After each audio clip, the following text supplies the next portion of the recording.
Hey folks, today we have a very interesting video today. Today we have a video about a 70s TV. This is a solid state set from 1977 made by RCA. Looks like it's a portable set too, it's got a handle and everything. And today we're going to just give it an overview. I bought this on eBay recently because I love the way this TV looks. Just fantastic piece. Even if it doesn't work, it would just look the part. And you know, a home like mine where literally the cabinets over there are the same color as the TV. I'm also filming this video using an iPhone SE as my camera. So we're trying 4K 60 FPS to see how this works and how my computer can handle editing it. So we're going to give it a shot. Hopefully the sound is good on this phone. I have not tested it yet. So this is the bon voyage for this phone. I decided to get this phone because it was cheaper than a real 4K camera. Huh, how about that? Anyhow, let's take a look at this TV. It's a 12-inch black and white picture tube. It has VHF and UHF, of course. Let me get a light on this situation here. Ah, that's much better. Look at that. Video lights are the best. So anyway, it's a 12-inch black and white tube. Looks like it's in good condition apart from a few scratches and bumps and stuff there, but looks like that's just a divot in the glass there. Probably not going to get that out. The controls in the front are pretty simple. You have your on-off volume control. You have a brightness adjustment, which I recommend keeping as low as you possibly can on a CRT for a good picture, just so you don't wear it out too quickly. You have your tuning for VHF and UHF.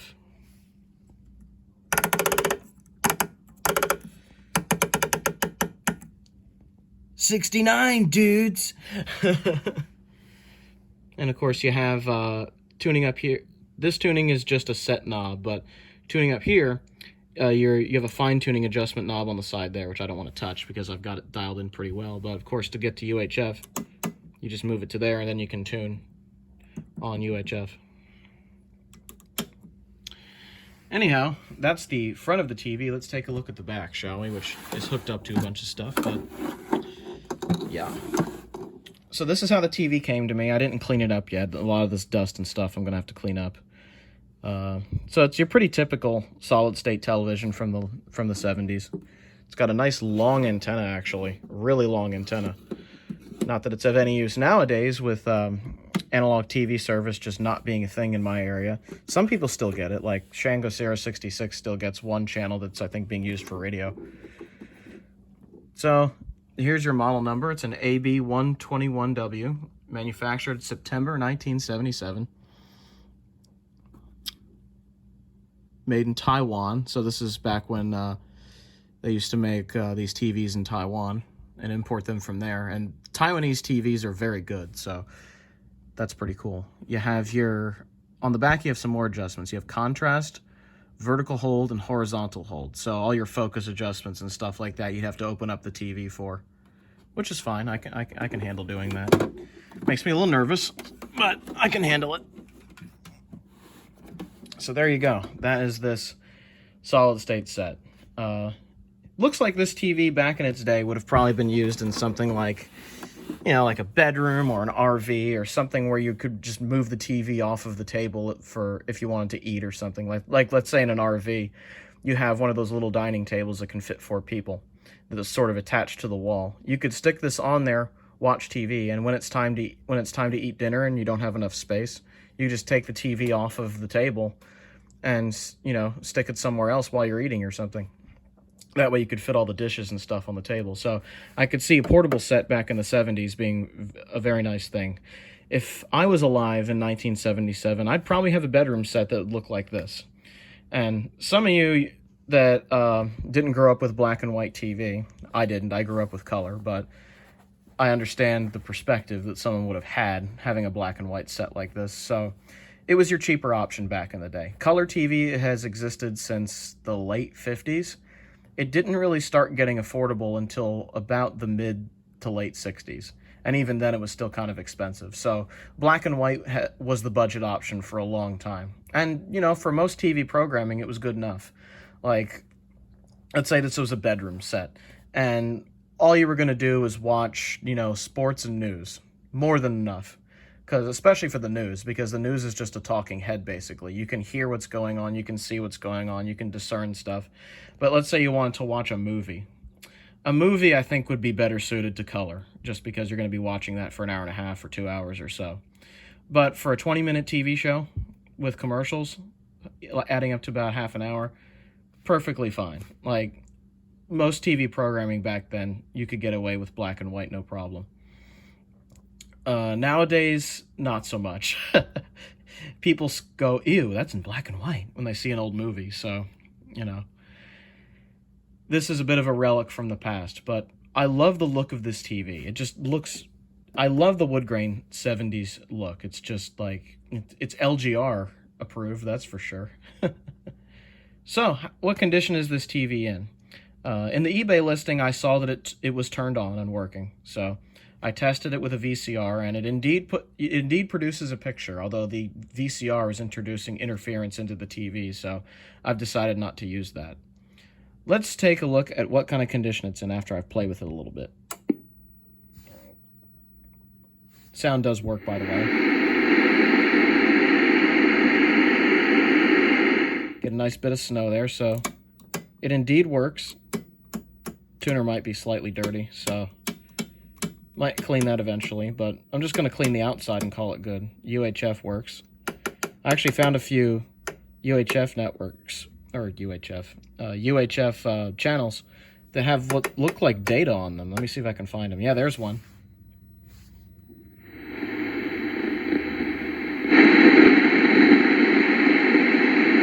Doesn't really sound like data, but it sure looks like it. I don't know if they still have some like pager networks around here that are active or something, but I'm picking up data on the UHF. I wonder what that channel is being used for. That's channel, looks like 57 or 58. Yeah, 58. So, not the world's biggest radio expert, but that's kind of neat. Go back to channel 3 where it's supposed to be. But as you can see, I'm getting a nice raster on it. I've adjusted the brightness just so it looks good. I have not adjusted contrast, vertical hold, or any of that. The line you're seeing going up the screen is just because of the camera, by the way. It actually just looks like perfect snow in person. So, how do you hook up something modern to this TV? That's what your first question is, I'm sure. Well, the TV came with this old Channel Master adapter on it. Made by Channel Master in Taiwan. It's a Channel Master model 7283. I'm sure this was just a generic thing you could buy in the 70s or 80s. And how can you hook it up? Well, you've got the antenna here, which is hooked into these screw terminals here. And then you hook up an F connector adapter to these terminals. And then you just basically use RF. You convert anything you need to RF. So what you need for that is either a VCR or an RF modulator. I would go the RF modulator route. This is just an example of one. Radio Shack made them, a bunch of different companies made them, but they essentially take AV and convert it to coax. And you can do that. You can also convert HDMI directly to coax with a few boxes I've seen that you can buy from China. Or you can go to Walmart and get one of these. A mini HDMI to AV. And these kind of adapters are a rarity because not many people are converting from HDMI down to AV anymore. But usually it's the other way around. So be careful when you try to find one of these. And for testing, I have a Roku. And we're going to be trying that on this TV and seeing how it works. So what I need to do is hook this up and we'll be good to go. Now the nice part about this, as you can see, is it has a very clean signal off the RF modulator. When I was using the VCR, I actually got interference from, I think, the motor on this TV. I think because of just bad shielding or something. I don't know if that's the VCR's fault or TVs back in these days just weren't shielded for that sort of thing because not too many people had a VCR or VTR back then. So I'm just going to use the RF modulator. It has a very stable picture, as you can see by this no signal up here. Although if I move the phone closer to the TV, sometimes it does weird stuff. But I've turned airplane mode on, so that shouldn't be an issue. So I have the Roku down here. I'm going to plug it in, and we will see what happens.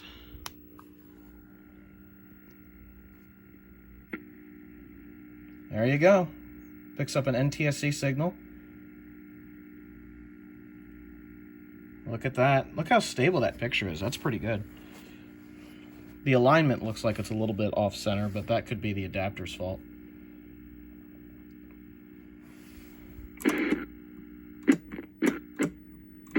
I might try channel 4 as well, see if that makes a difference, but this seems to be good.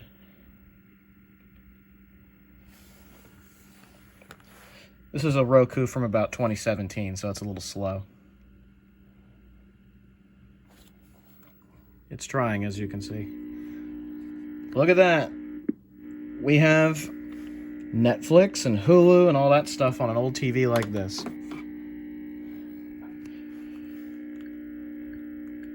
Check that out. Let's do YouTube. Let's see what YouTube looks like on a TV like this.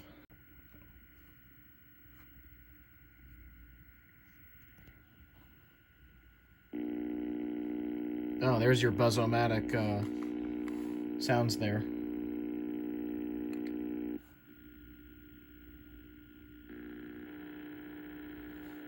Look at that.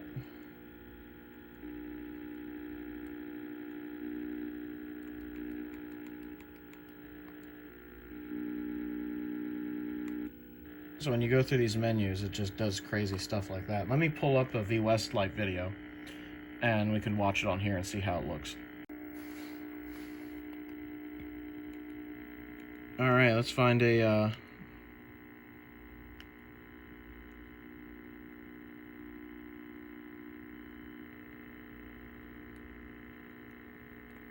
Let's find a V-Westlife video. How about his unthrifting video?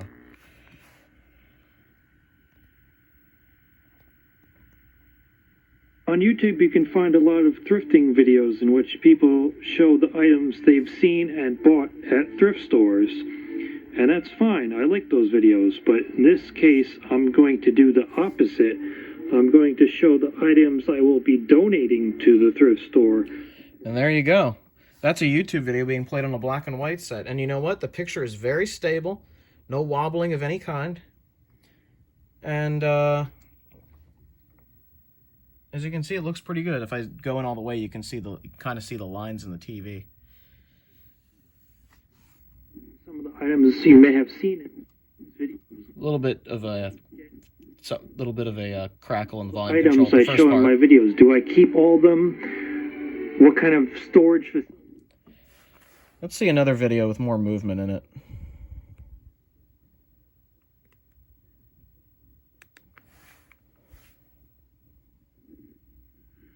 It's camcorder review time again, and this one is small enough that you probably don't even realize where it is among all this stuff on my table.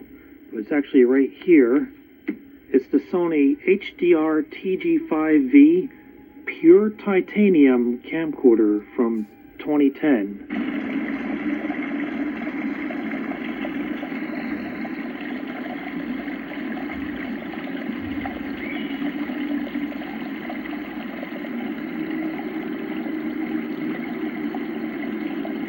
This is one of a series of... And there you go. That's the black and white set actually doing its thing. And it does quite a good job with this particular RF modulator. So obviously the picture is sort of squished because this HDMI adapter doesn't basically takes a 16:9 letterboxed image and stretches it out. So the only way I found to actually remediate that on a CRT TV is you need some kind of video processor to actually manipulate the image, or you can use the TV's controls itself if this is going to be hooked up permanently to it to adjust the vertical size.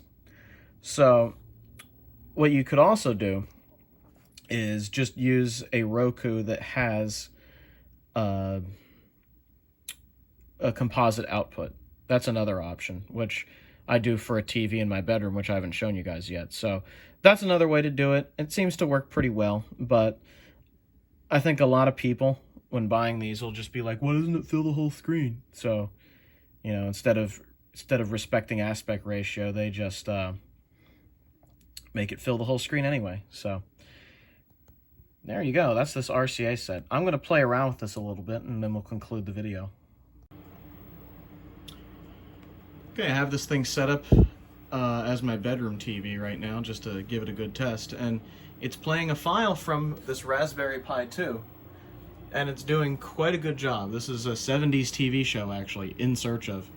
It's a Harry Houdini episode, as you can plainly see, and it's doing a great job. It actually looks a lot brighter than with those HDMI adapters, so the contrast is a lot better. You can actually see what's going on. It's quite nice. So all in all, this TV works quite well, I would say, for being its age. The only problem I'm seeing is that the picture is slightly skewed to the right. And I'm sure I could open this TV and adjust that. That might be a subject for another video. But yeah, this actually works. Like, works very well.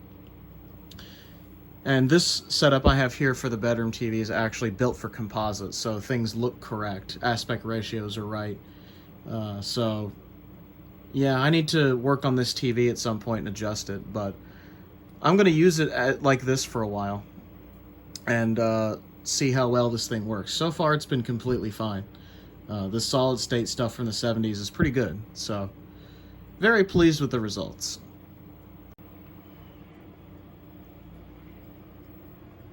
Here's just what's plugged in. There's a Raspberry Pi 2 with a Wi-Fi adapter and a remote adapter, and a Roku, one of the old Rokus that takes composite out. One of these adapters here, and of course a little switch box. I have noticed with this TV that the closer that something like this wallboard is, this TV will pick up that interference. So it's best to not mess around with that. Best to just leave this stuff as far away from the TV as possible, because the picture is noise free right now, and I'm very happy with it. So yeah, this might be a fun TV to work on. Again, if I care enough to adjust the positioning on this TV, I will definitely be making a video about that, as I have not found a whole lot of information about this TV online. I'm sure there's a Sam's Photo Fact for it that I could get, but other than that, I see no video about it whatsoever. So if I get around to doing that, we'll make a video about it. But I just thought I'd show you what I've been messing around with lately, and it's been TV stuff. So there you have it. This is going to be my bedroom TV for a while. I'll give it a good burn-in, a good test, and yeah, there you go. Just a little fun black and white set to play around with. I do have a color one as well. This isn't my only CRT set, but I just thought this TV looked so great that I had to have it. And the guy that packed it did a great job. Packing peanuts were all over the floor, though, which was, you know. But anyhow, I just thought this would be a fun project. You can adapt a black and white set from the 70s to be a modern bedroom TV if you wanted to. And this is exactly how I'd use this TV if it was the 70s, or the 80s anyway. So, yeah, there you have it. Just thought I'd poke in and show you what I've been messing around with. It's been a bit of a boring summer so far, unfortunately, so not a lot's been happening, but I figured I'd show you something really fun. But hey, I thought this would be kind of fun. You guys get a kick out of it. So with that being said, I hope you enjoyed the video. If you want to reach me on social media, those links are down below. And if you'd like to join our Discord community, that link is down below as well. And that does it for this video. So have a good one, everybody. Ciao.